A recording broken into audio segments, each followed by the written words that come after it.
The second production of the first season of Lyric Opera Virginia is the Rodgers and Hammerstein classic The King and I. LOV's Associate Artistic Director Joe Walsh will conduct. Here are his comments on the show.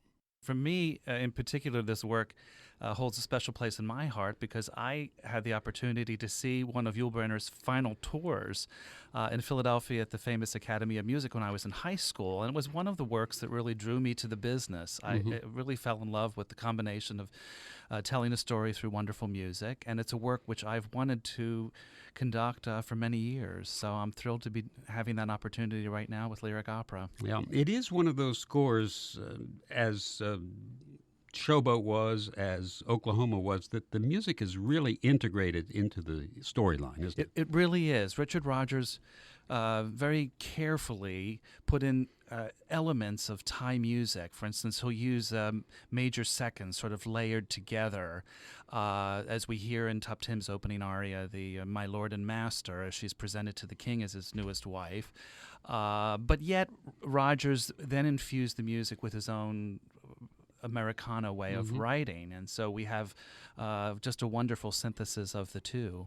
And it's one of those shows, like I guess most Rodgers and Hammerstein shows, or most of those shows from the 30s, 40s, and 50s, where almost every song is memorable. It truly is, and hummable as you leave the theater. Rodgers just had a knack for that, and of course worked so well with Hammerstein in synthesizing beautiful poetry and music. Yeah. And of course, Dwight, we haven't mentioned the great role of the children. We have actually close to 300 children that will be performing with us. Not all on stage at the same time, Not all please. at the same time. Actually, we asked music teachers from throughout the schools in the area to present their most talented students to us. We had such an extraordinary turnout.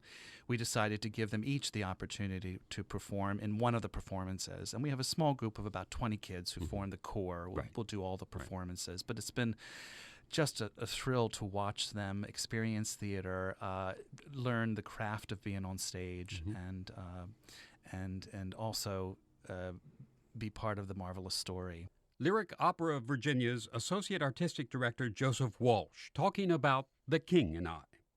The stage director for this production is Greg Ganakas, veteran award-winning Broadway director returning to Virginia Opera for this Rodgers and Hammerstein classic.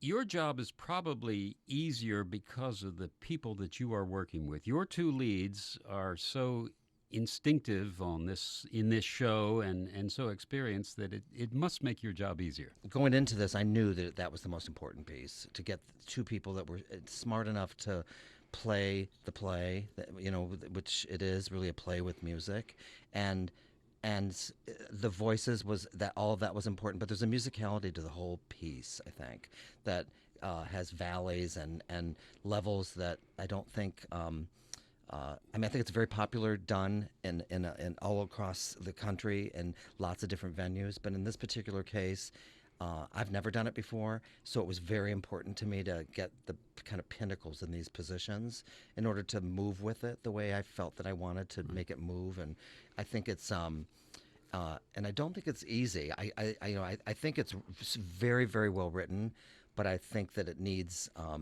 intelligence in those leading roles, and I have it. I have it in spades, and I also have their enthusiasm for it, which both of them have Broadway backgrounds, and they both are extraordinary singers, but they're the most interested in making the characters come to life and to feel something. And I think it's very sensitive. This King and I is a very sensitive story, very smart and sensitive. Yeah.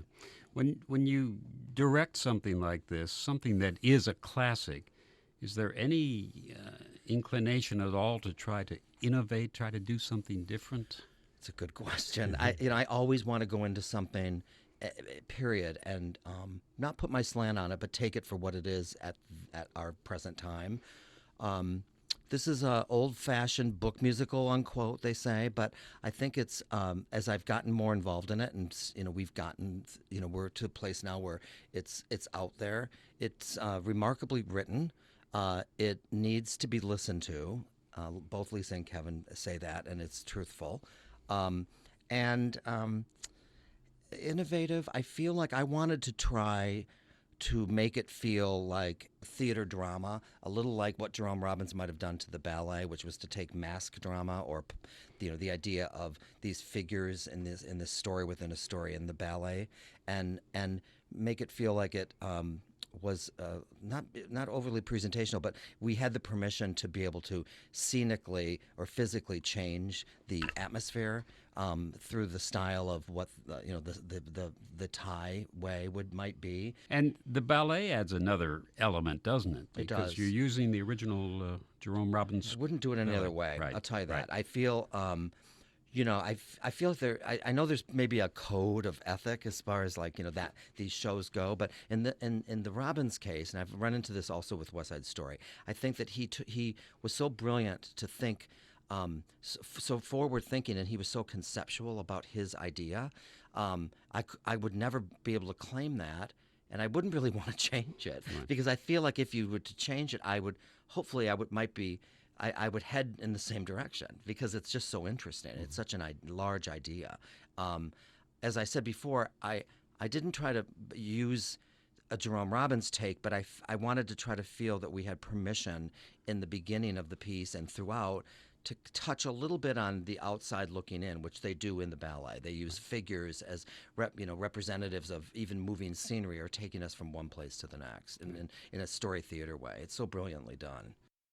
Greg Ganakis, who is stage director for Lyric Opera Virginia's presentation of Rodgers and Hammerstein's The King and I. The part of Anna Leonowens in The King and I will be taken by Lisa Vroman, a Broadway veteran, who comments on the role. Lisa, I think the first question I'd like to ask you is, since you are an accomplished Broadway singer, how do you gear down for a role that was written for a person who was not a singer? Gear down. There's the concept. Okay. Right there. I mean, and yes, I have performed on Broadway many times, but I was trained classically. Mm-hmm. I was trained in graduate school degree as an opera singer. Right. I feel I have altered my style, not altered, but adjusted language style for whatever theater piece I'm doing. I mean, I think it's a matter of language rather than musical style. Right now, there's a lot of pop singing on Broadway. Mm-hmm. Mm-hmm. When I'm asked to teach or master class with children, which I am often, they say, "Oh, I want to study pop technique," and I say, "Well, it's either good technique or bad technique.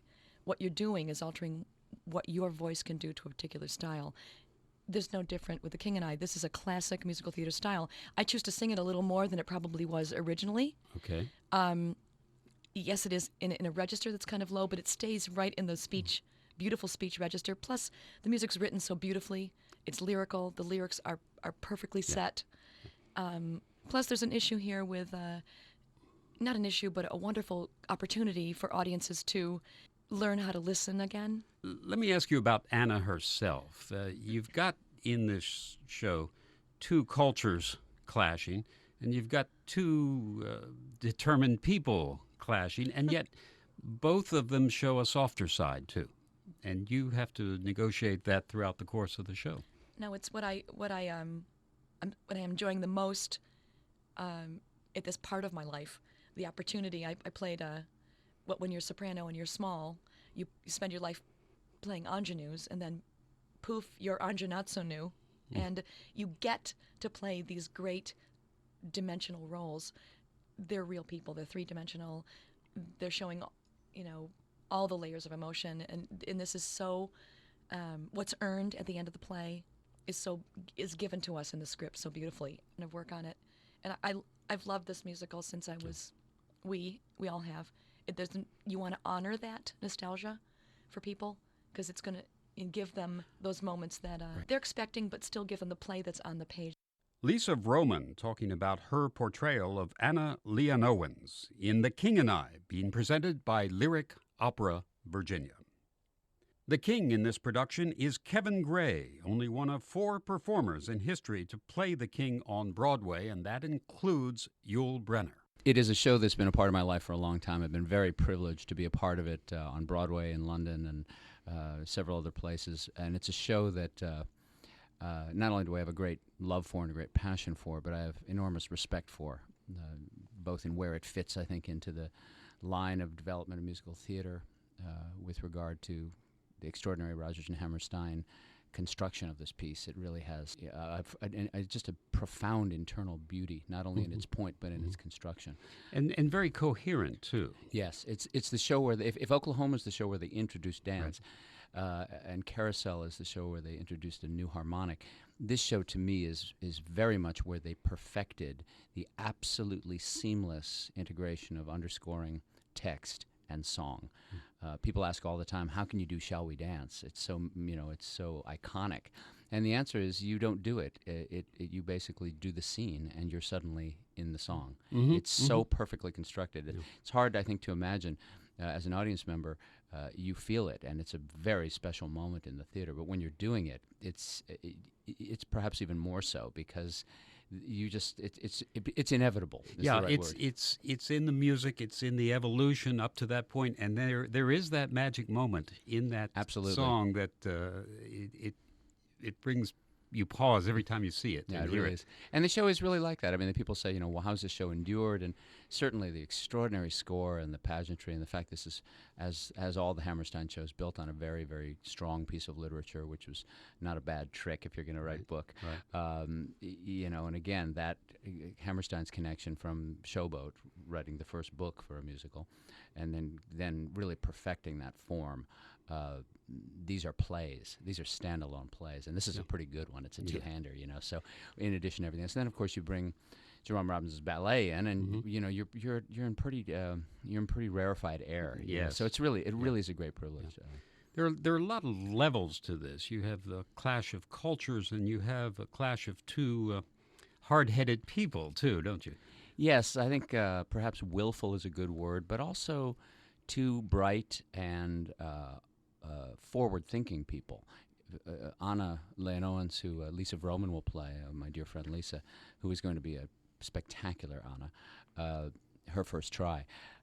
If you think about this idea of this show and when it was written and what it's written, when it was written about, the idea of a single mother, a widow, taking her young child to the Far East to take a job. Talk about a recession, but also the idea of this king, who was both factually and dramatically a very interesting, open-minded scientific person. He is clearly fascinated and perhaps obsessed with two great leaders of this time, Abraham Lincoln and Queen Victoria, two of the most interesting leaders of history, and for very different reasons. Very interesting man and very unpredictable, wildly so. I know it's difficult to perform this without the shadow of Yul Brynner. Well, and rightly so. It's one of the great iconic performances of all time. It is that extraordinary alchemy of an actor. In his case, when he first did it, perhaps not even an actor. He was a television producer at CBS at 32, and they were looking around New York and saying, we can't find anyone to play this role. And some guy said, well, I know a guy who's not an actor, but he thinks he's the king of Siam. And history proved that to be true. I mean, it's hard when you're in the shadow of an iconic performance that you don't feel is worthy of that effect.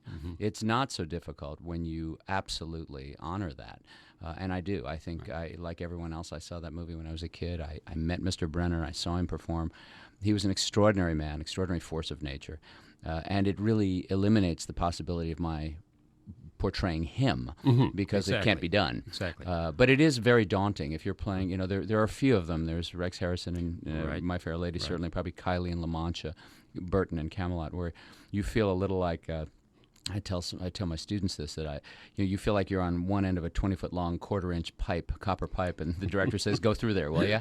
You don't know how, but you got to do it. So you just eventually sort of squeeze your way in, and you kind of wait. I know when I first did the role, I had a very difficult time getting past any of the physical and vocal similarities. And I was working with a dialect coach one day, and he said, well, the whole sort of et cetera thing is completely backward, because in the Thai language, when you translate to English, the lilt is in reverse. It goes up at the end. And I said, oh, really? So it would be et cetera? And he said, oh, yes, it would be et cetera, et cetera. And I said, oh, my God, that's fantastic. So I started working on all my dialect work with that in mind, and it freed me from the rhythm of Mr. Brenner, who used his own accent, which, whatever that was, we don't really know. And that was all going really well until Mary Rodgers, Richard Rodgers' daughter, came to see a rehearsal and said, no. My father wrote, etc., etc., etc., etc. You will not do that. I was like, oh, oops. But I kept that in my mind. That was the first sort of place where I began to go. And the truth is, the nature of this character is not external; it's internal. And it wasn't until my father passed away, who was a great hero of mine, that I began to understand this character from a middle-of-life point of view, and that really changed how I saw him. Kevin Gray, who portrays the King in The King and I by Rodgers and Hammerstein, the second production of Lyric Opera Virginia's season.